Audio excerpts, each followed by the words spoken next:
അർഹിക്കുന്ന പ്രാധാന്യം നൽകിയില്ലെങ്കിൽ സംസ്ഥാനത്തെ 42 ലോക്സഭാ സീറ്റുകളിലും സ്വതന്ത്രമായി മത്സരിക്കാൻ പാർട്ടി തയ്യാറാണെന്ന് പശ്ചിമ ബംഗാൾ മുഖ്യമന്ത്രിയുടെ പ്രഖ്യാപനം.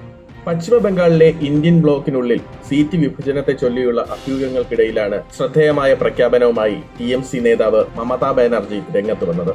പാർട്ടിയുടെ മുർഷിദാബാദ് ജില്ലാ ഘടകത്തിന്റെ സംഘടനാ യോഗത്തിലാണ് പാർട്ടി അധ്യക്ഷ കൂടിയായ ബാനർജി തന്റെ നിലപാട് വ്യക്തമാക്കിയത്. പരമ്പരാഗതമായി കോൺഗ്രസിന്റെ കോട്ടയായി കണക്കാക്കപ്പെടുന്നതും ഗണ്യമായ ന്യൂനപക്ഷ ജനസംഖ്യയുള്ളതുമായ പ്രദേശമാണിത്. ഈ സീറ്റുകളാണ് കോൺഗ്രസ് ചോദിച്ചിട്ടുള്ളത്. യോഗത്തിൽ അവർ പാർട്ടി നേതാക്കളോട് തെരഞ്ഞെടുപ്പ് പോരാട്ടത്തിന് തയ്യാറാകണമെന്നും ജില്ലയിലെ 3 ലോക്സഭാ സീറ്റുകളിലും TMCയുടെ വിജയത്തിന്റെ ആവശ്യകതയെക്കുറിച്ചും പ്രതിപാദിച്ചു. ദേശീയ തലത്തിൽ CPIM നേതൃത്വത്തിലുള്ള ഇടതുമുന്നണിയും കോൺഗ്രസും തൃണമൂൽ കോൺഗ്രസും 28 പാർട്ടികളുള്ള ശക്തമായ ഇന്ത്യൻ പ്രതിപക്ഷ ബ്ലോക്കിന്റെ ഭാഗമാണ്. എന്നാൽ പശ്ചിമ ബംഗാളിൽ തൃണമൂൽ കോൺഗ്രസിനും BJPക്കും എതിരായ നിലപാടാണ് CPIMും കോൺഗ്രസും സ്വീകരിച്ചത്. ജില്ലയിലെ 3 ലോക്സഭാ സീറ്റുകളിലും വിജയിക്കാനുള്ള തയ്യാറെടുപ്പുകൾ നടത്തണമെന്ന് പാർട്ടി അധ്യക്ഷ പറഞ്ഞു.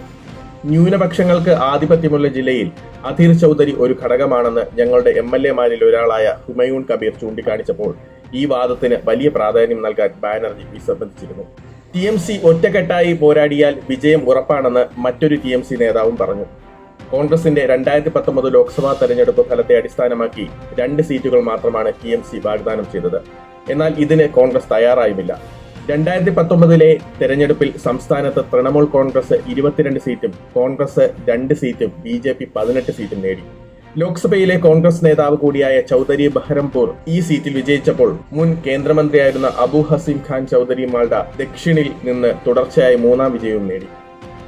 2019 തിരഞ്ഞെടുപ്പിൽ 5 തവണ MPയും സംസ്ഥാന കോൺഗ്രസ് അധ്യക്ഷനുമായ അധീർ രഞ്ജൻ ചൗധരി വിജയിച്ച ബഹ്രംപൂർ സീറ്റ് മാത്രമാണ് കോൺഗ്രസിന് നിലനിർത്താൻ കഴിഞ്ഞത്. ഇന്ത്യ ബ്ലോക്കിന്റെ ഏറ്റവും പ്രധാനപ്പെട്ട പങ്കാളികളിൽ ഒന്നാണ് തൃണമൂൽ പാർട്ടി എന്ന് മമതാ ബാനർജി വ്യക്തമാക്കി.